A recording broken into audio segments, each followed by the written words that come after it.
Hello friends, welcome to Kuldeep education point.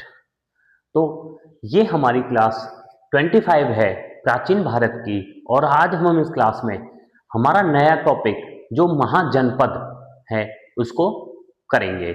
हमने अपनी previous class में हमारा उत्तर वेदित सभ्यता को कंप्लीट कर दिया था। तो आज हम इसमें हमारा नया टॉपिक महाजनपद को शुरू करेंगे। जिस प्रकार से हमने वैदिक सभ्यता में पढ़ा था कि लोग एक कबीले में रहते थे, कबीले से वो आपके जन में रहने लगे, मतलब बहुत सारे कबीलों को जोड़कर एक जन बना और जन को जोड़कर जनपद बना और बहुत सारे जनपद को जोड़कर आपका महाजनपद बना था। हमारे जो इतिहास में आपके टोटल 16 जनपदों का उल्लेख मिलता है। तो इनकी जो जानकारी मिलती है महाजनपद की, वो मिलती है आपकी बौद्ध ग्रंथ, जैन ग्रंथ से। तो बौद्ध ग्रंथ का आपका अंगुत्तर निकाय ग्रंथ से, जो बौद्ध धर्म से संबंधित है जो ग्रंथ, उससे आपकी 16 महाजनपदों की जानकारी मिलती है। फिर आता है आपका जैन ग्रंथ, और जैन ग्रंथ जो है आपका भगवती सूत्र ग्रंथ, इससे आपकी 16 जनपदों की जानकारी मिलती है। और पाणिनि ऋषि थे, उनके द्वारा जो अष्टाध्यायी बुक लिखी गई है, जिसे व्याकरण की प्रथम बुक भी कहा जाता है व्याकरण पर। और अष्टाध्यायी में 22 महाजनपदों का उल्लेख मिला है। दोबारा से देखिए, 16 महाजनपदों का उल्लेख बौद्ध ग्रंथ अंगुत्तर नाई से मिला है और जैन ग्रंथ भगवती सूत्र से मिला है। परंतु पाणिनि के द्वारा अष्टाध्यायी बुक लिखी गई थी, जिसमें 22 महाजनपदों का उल्लेख मिला है। उसके बाद आता है कि जब आपके जन से जनपद और महाजनपद, ये महाजनपद आपके कैसे विकसित हुए, तो इनका जो मेन कारण था उदय होने का, वो था आपका कृषि प्रसार व्यापार। मतलब ये आपके कृषि से इन्होंने स्थायी जीवन अपना शुरू कर दिया था उत्तर वैदिक सभ्यता में ही। और वो एक स्थान पर रुक के आपका कृषि किया करते थे, और कृषि से जो फसलें होती थी और जो पशुपालन भी करते थे, उनका वो व्यापार किया करते थे और अपने राज्य को समृद्ध बनाते थे। उसके बाद आपकी नगरीय सभ्यता का विकास होने लगा था। मतलब जो लोग थे वो आपकी ग्रामीण सभ्यता को छोड़कर, मतलब ग्रामीण से वो धीरे धीरे नगरीय सभ्यता में रहने लगे थे। उसके बाद आता है कि लोहे का प्रयोग। जैसा हमने पढ़ा था कि सबसे पहले जो लोहे के उल्लेख मिले थे, लोहे धातु का प्रयोग होने का जो उल्लेख मिला था, वो आपका अथर्ववेद में मिला था। मतलब लोहे का प्रयोग आपका उत्तर वैदिक सभ्यता में शुरू हो गया था, जो आपकी 1000 ईसा पूर्व से 600 ईसा पूर्व में है। तो धीरे धीरे लोहे का प्रयोग और ज्यादा होने लगा था, लोहे के ही औजार आपके बनाए जाते थे। उसके बाद आता है कि बौद्ध ग्रंथ, जो हमारा बौद्ध ग्रंथ है महापरिनिर्वाण। और महापरिनिर्वाण में जो महापरिनिर्वाण ग्रंथ है आपका, इसमें महात्मा बुद्ध की मृत्यु का उल्लेख मिलता है। या महात्मा बुद्ध की मृत्यु के ऊपर आपका कौन सा ग्रंथ है? महापरिनिर्वाण। महापरिनिर्वाण में 6 महाजनपदों का उल्लेख मिलता है, और वो 6 महाजनपद हैं आपके चंपा, राजगृह, बनारस, साकेत, कौसंबी और श्रावस्ती।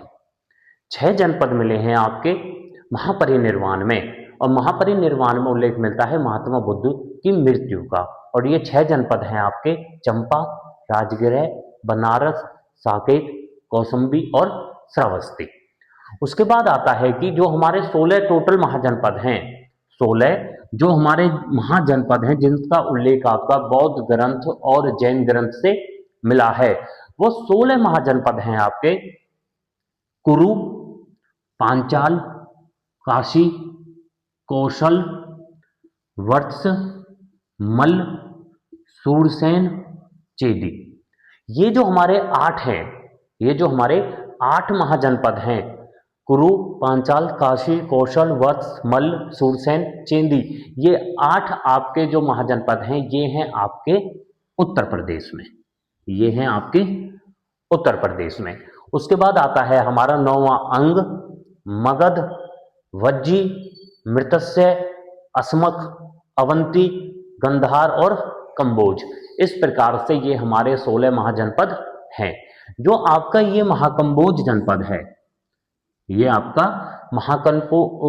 कंबोज जनपद है, इसमें कौटिल्य जो आपके चाणक्य हैं, जो आपके कौटिल्य हैं, कौटिल्य ने वार्ता शास्त्रोपजीवी संघ कहा है। मतलब कंबोज महाजनपद को कौटिल्य ने वार्ता शास्त्रोपजीवी संघ भी कहा है। इसे ये क्यों कहा गया है कौटिल्य के चाणक्य के द्वारा?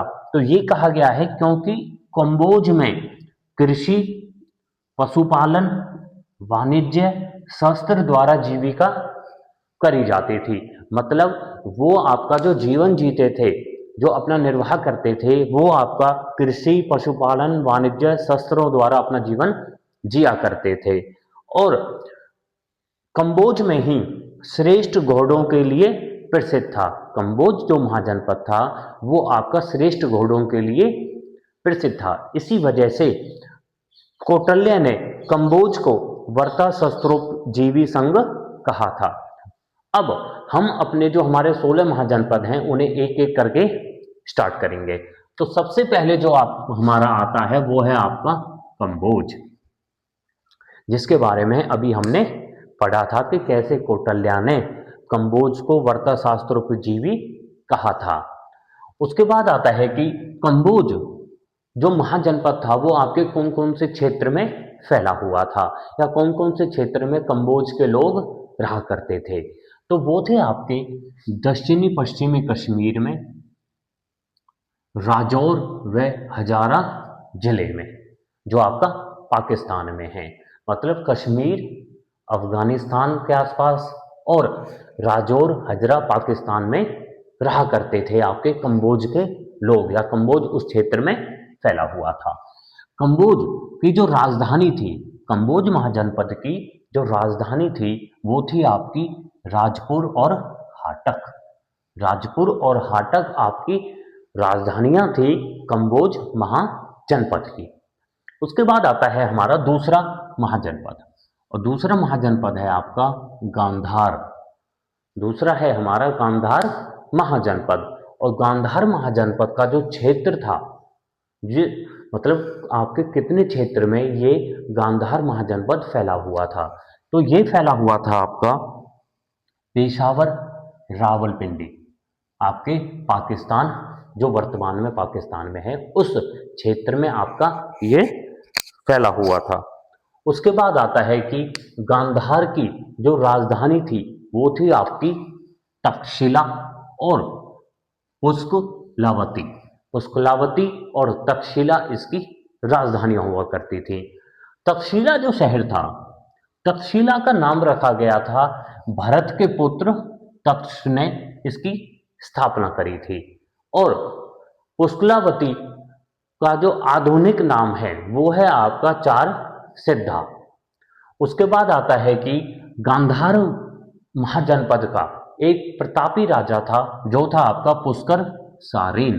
पुष्कर सारीन जो शासक था वो आपका गांधार महाजनपद से संबंधित था, और गांधार महाजनपद का वो एक प्रतापी राजा था। पुष्कर सारीन ने ही अवंती शासक चंड प्रद्योत को हराया था। अवंती का जो शासक था चंद प्रद्योत, उसको हराया था आपका पुष्कर सारीन ने। और पुष्कर सारीन ने ही मित्रता के लिए, पुष्कर सारीन ने ही मित्रता के लिए बिंबिसार के दरबार में एक दूत भेजा था। उसके बाद आता है हमारा तीसरा महाजनपद, जो है आपका कुरु। जब हमने अपने उत्तर वैदिक काल या वैदिक सभ्यता जब हम पढ़ रहे थे तो उसमें आपके कबीले थे, आपका भरत कबीला और पुरु कबीला। भरत कबीला और पुरु कबीले को आपस में मिलाकर एक महाजनपद बनाया गया था, जो था आपका कुरु। और कुरु महाजनपद जो आपका क्षेत्र में फैला हुआ था वो था आपका मेरठ, दिल्ली और थानेसर। मतलब यूपी का एरिया, दिल्ली और हरियाणा का थानेसर, इन क्षेत्रों में आपका कुरु महाजनपद फैला हुआ था, जो आगे चलकर आपका महाभारत में जो पांडव और कौरव थे वो आपके इसी से ही संबंधित है। उसके बाद कुरु की जो राजधानी थी वो थी आपकी इंद्रप्रस्थ। कुरु की राजधानी थी आपकी इंद्रप्रस्थ, परंतु महाभारत काल में जो राजधानी बन जाती है वो होती है आपकी हस्तिनापुर। महाभारत काल में राजधानी होती है आपकी हस्तिनापुर, और ये कहा जाता है कि हस्तिनापुर को जो बनाया था वो था आपका हेस्टिन शासक व जनमेजय शासक ने। उसके बाद आता है कि कुरु महाजनपद में ही जो महात्मा बुद्ध के समकालीन शासक रहे थे कुरु महाजनपद के, वो थे आपके कौरण्य। कुरु पहले राजतंत्र हुआ करता था, मतलब इधर राजा का शासन हुआ करता था, परंतु बाद में धीरे धीरे ये एक गणतंत्र बन गया था, मतलब जनता के द्वारा राजा को फिर चुना जाता था। उसके बाद आता है कि उत्तराध्ययन सूत्र में आपके जिस राजा का उल्लेख मिला है वो है आपका इशूकर। उसके बाद आता है हमारा चौथा महाजनपद जो है आपका सूरसेन। और सूरसेन आपका जो महाजनपद है ये फैला हुआ था, या इसका क्षेत्र फैला हुआ था आपका मथुरा में जो आधुनिक जो बोला जाता है वो बोला जाता है आपका ब्रिजमंडल क्षेत्र। आधुनिक समय में ब्रिजमंडल क्षेत्र में आपका सूरसेन फैला हुआ था पहले, और इसकी ही राजधानी सूरसेन की राजधानी है आपकी मथुरा। इसका जो प्रमुख राजा था सूरसेन का वो था आपका अवंतीपुत्र। और अवंतीपुत्र ही महात्मा बुद्ध के समकालीन भी थे। मतलब महात्मा बुद्ध के समय में सूरसेन का जो शासक था वो था आपका अवंतीपुत्र।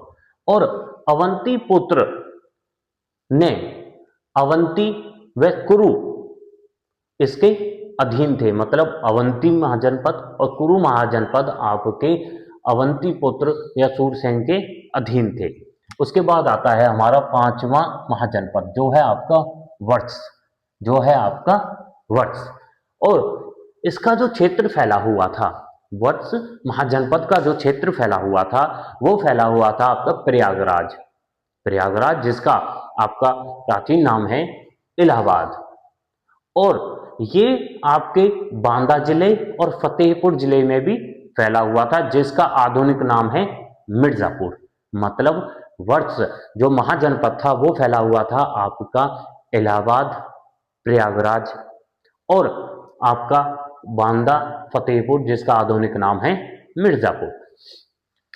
वत्स जो राजधानी थी, इस महाजनपद की जो राजधानी थी वो थी आपकी कौशाम्बी। हमारे विष्णु पुराण में ये उल्लेख मिलता है कि हस्तिनापुर के बह जाने पर निछु ने कौशाम्बी राजधानी बनाई थी। ये आपका प्रमाण मिलता है विष्णु पुराण में। उसके बाद आते हैं कि वत्स महाजनपद का जो प्रतापी राजा था, जो प्रमुख राजा था, वो था आपका उद्यन। और उद्यन को दीक्षिता या शिक्षा दी थी आपकी पिंडोला ने। उसके बाद आता है हमारा सिक्स्थ महाजनपद, छठा महाजनपद जो है आपका काशी।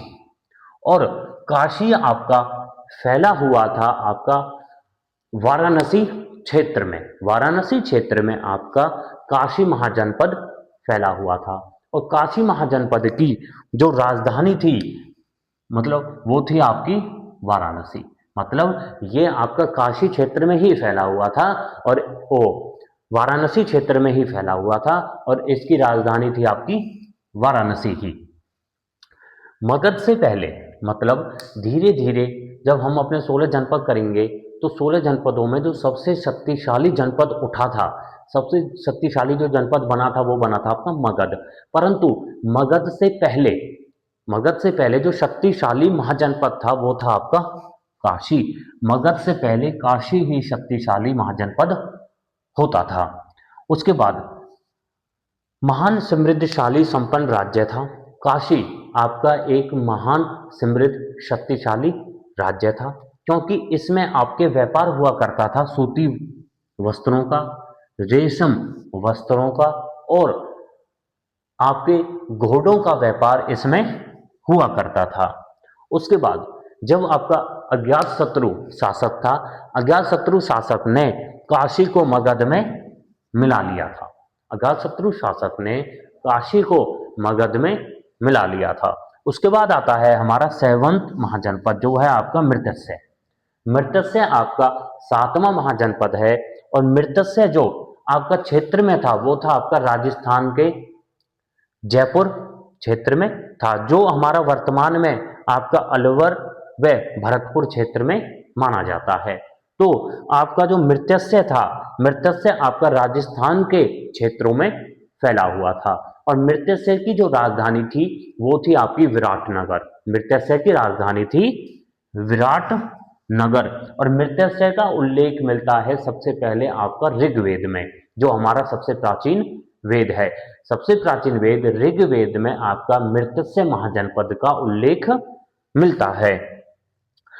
ये धीरे धीरे जैसे जैसे मृतस्य कमजोर होता गया मृतस्य महाजनपद और मगध जनपद आपका एक शक्तिशाली जनपद के रूप में बनता गया, तो धीरे धीरे जिस प्रकार से काशी को आपका अज्ञातशत्रु ने मगध में मिला लिया था, उसी प्रकार से जो आपका मृतस्य महाजनपद है, मृतस्य महाजनपद को भी मगध में मिला लिया गया था। और धीरे धीरे जब आपके अन्य महाजनपद मगध में मिलते गए थे तो मगध एक बहुत ही शक्तिशाली महाजनपद बन गया था और अपना इन्होंने वंश शुरू कर दिया था। तो फ्रेंड्स, ये थे हमारे 16 महाजनपदों में से हमारे 7 महाजनपद। तो हम अपनी नेक्स्ट वीडियो में महाजनपद को समाप्त करेंगे जो आपके रहते हैं। Thank you.